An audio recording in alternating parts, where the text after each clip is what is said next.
C'est quoi le dripping?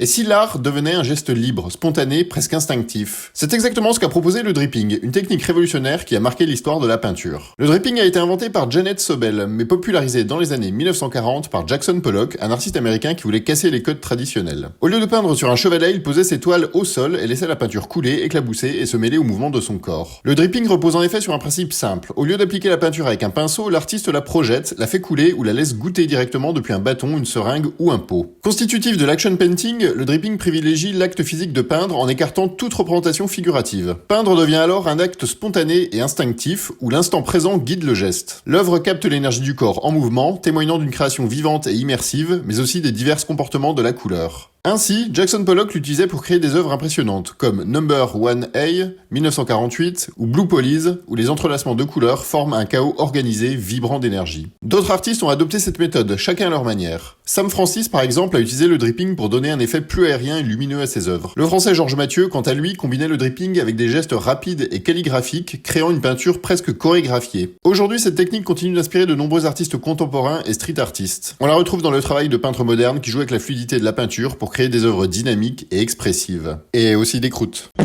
Voilà, tu sais maintenant ce qu'est en gros le dripping. Si la vidéo t'a plu, n'hésite pas à la partager et à la liker, ainsi qu'à suivre Kawabungart pour ne pas louper les prochaines publications. À bientôt!